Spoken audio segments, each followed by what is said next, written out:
Deputy CM Pawan Kalyan గారు మాకు ఈ అవకాశాన్ని ఇచ్చిన గౌరవనీయుల సభాపతి గారికి కృతజ్ఞతలు తెలియజేసుకుంటాం. గౌరవ ముఖ్యమంత్రి గారికి కూడా నమస్కారం తెలియజేసుకుంటాం. జిఎస్టి సంస్కరణ మీదుగా ఆంధ్రప్రదేశ్ శాసనసభలో జరుగుతున్న ఈ చర్చలో భాగంగా ఈ దేశంలోని ప్రతి పౌరునికి ప్రత్యక్షంగాను పరోక్షంగాను లబ్ధి కలిగించే ఒక చారిత్రాత్మకమైన దిశానిర్దేశకమైన అంశంపై నేను ప్రకటన చేస్తాను. గౌరవ ముఖ్యమంత్రి శ్రీ నారా చంద్రబాబు నాయుడు గారి సూచనల మేరకు ఈ సమిష్టి నిర్ణయానికి మన రాష్ట్రం ఒక నిర్మాణాత్మక సహకారం అందించింది. ఇటీవల కాలంలో జిఎస్టి పన్నుల విధానంలో చోటు చేసుకున్న అతిపెద్ద సంస్కరణలలో ఒకదానికి రాష్ట్ర ప్రతినిధిగా బాధ్యత వహించడం నాకు చాలా గర్వకారణంగా ఉంది. గౌరవ ప్రధానమంత్రి శ్రీ నరేంద్ర మోదీ గారు 2025 ఆగస్టు 15న 79వ స్వాతంత్ర దినోత్సవ సందర్భంగా ఎర్రకోట నుండి చేసిన జిఎస్టి 2.0 సంస్కరణ చారిత్రాత్మక ప్రకటన దేశ ప్రగతికి బాటలు వేస్తాం.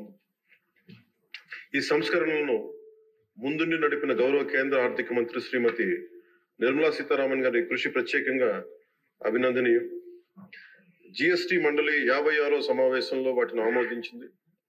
గౌరవ ముఖ్యమంత్రి శ్రీ నారా చంద్రబాబు నాయుడు గారి రాష్ట్ర ఆదాయాలకు ప్రత్యేకించి అనేక సందర్భాల్లో ముఖ్యంగా జిఎస్టి వచ్చిన తర్వాత గౌరవ ముఖ్యమంత్రి గారు సందర్భంలో అన్న మాటలు రాష్ట్ర ఆదాయాలకి నష్టం కలుగుతున్నప్పటికీ కూడా సామాన్యుల ప్రయోజనాల కోసం విధానాన్ని మనం బలంగా సమర్థించాలని చెప్పి ఈరోజు వారు కూడా దీన్ని బలంగా సమర్థించారు అధ్యక్షత.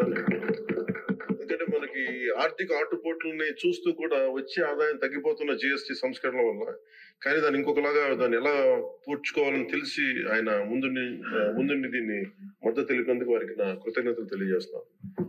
ఈ చారిత్రాత్మక సంస్కరణలకు మద్దతు తెలిపిన తొలి రాష్ట్రంగా నిలిచింది నారా చంద్రబాబు నాయుడు గారి నాయకత్వంలోని ఆంధ్రప్రదేశ్ ప్రభుత్వం.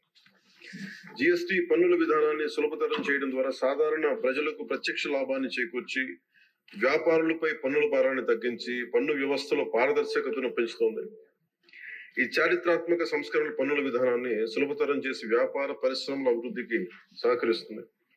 ప్రజల పొదుపును పెంచి కొనుగోలు శక్తిని పెంపొందించడానికి, కొత్త పెట్టుబడులను ఆకర్షించి దేశాన్ని స్థిరమైన వృద్ధి మార్గంలో నిలపడానికి దోహదపడుతుంది.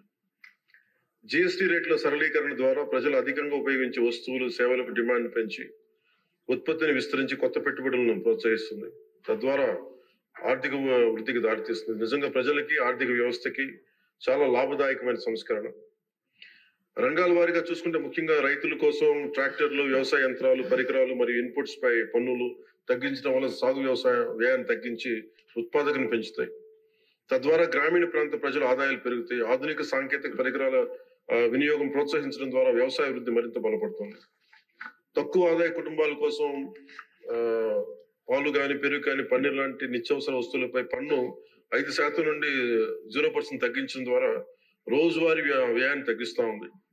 నిత్యావసరాలు నెయ్యి కానీ, వెన్న కానీ, వంట పాత్రలపై పన్ను 12% నుంచి 5% తగ్గించడం కూడా కుటుంబ బడ్జెట్లకి ఇది చాలా ఉపశమనం కలిగిస్తుంది.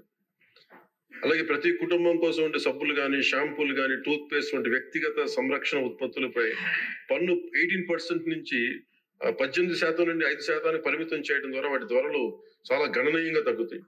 తద్వారా ఆరోగ్యం, వ్యక్తిగత పరిశుభ్రత మెరుగుదల కనబడుతుంది. మధ్యతరగతి కుటుంబాల కోసం కార్లు, ఫ్రిడ్జ్లు, టీవీలు, ఎయిర్ కండిషన్లపై పన్ను 28% నుంచి 18% తగ్గించడం ద్వారా వాటి ధరలు అందుబాటులోకి వచ్చి ప్రజల జీవన ప్రమాణాలు మెరుగుపడతాయి. అలాగే గృహ నిర్మాణానికి సంబంధించి సిమెంట్ పన్నుపై కూడా 28% నుంచి 18% తగ్గించడం ద్వారా గృహ నిర్మాణ వ్యయం తగ్గి సొంత ఇంటికల సాకారం అవుతోంది. ఆరోగ్య రంగం కోసం ఔషధాలపై పన్ను 12% నుంచి 5%కి, అత్యవసర మందులపై పన్ను 5% నుంచి 0% తగ్గించడం ద్వారా రోగులకి చాలా కీలక ఉపశమనం కలిగి అందరికీ వైద్య సేవలు అందుబాటులోకి వచ్చి ప్రజా ఆరోగ్య సంరక్షణ మెరుగుపడుతుంది.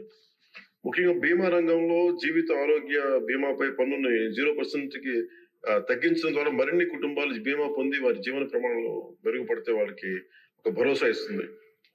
ముఖ్యంగా ఎంఎస్సీల కోసం వ్యాపార ఉత్పత్తులు, మధ్యవర్తిత్వ సేవలపై పన్ను సరళీకరణ ద్వారా ఖర్చును తగ్గించి పోటీ వాతావరణాన్ని పెంచుతా ఉంది. త్వరితగతిన వెంటనే రీఫండ్ ద్వారా వ్యాపారులు సమయానికి డబ్బు అందుబాటులో ఉండి వ్యాపారం ఎగుమతులు ఉపాధి అవకాశాలు పెరుగుతాయి.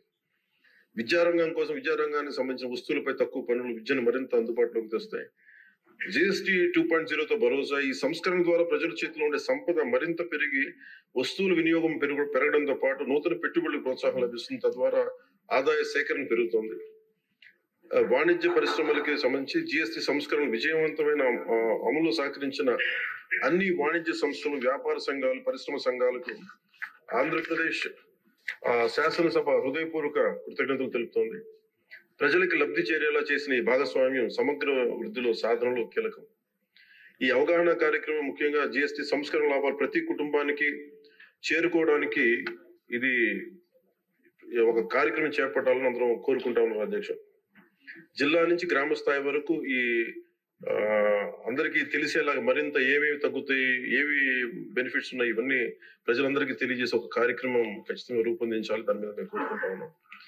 అలాగే ఈ రెవెన్యూ కానీ, కమర్షియల్ ట్యాక్స్, పంచాయతీ అధికారులు గ్రామ స్థాయిలో ప్రజలకు నేరుగా కలిసి వాళ్ళకి మమేకం, వాళ్ళకి ఎలా లబ్ధి చేకూరుతుందో అది కూడా చెప్పగలగాలి.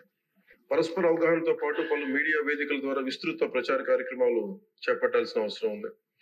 ఈ కార్యక్రమం ప్రధాన లక్ష్యం ప్రతి కుటుంబం జిఎస్టీ సంస్కరణ గురించి తెలుసుకుని వాటిని లాభాలు పొందాలని మనస్ఫూర్తిగా కోరుకుంటూ ఆంధ్రప్రదేశ్ ప్రభుత్వం ఈ చారిత్రాత్మక మార్గదర్శక సంస్కరణలు ఆహ్వానిస్తూ ప్రజల ఆర్థికాభివృద్ధి కోసం వాటి విజయవంతమైన అమలుకు సంపూర్ణ మద్దతు ప్రకటిస్తుంది.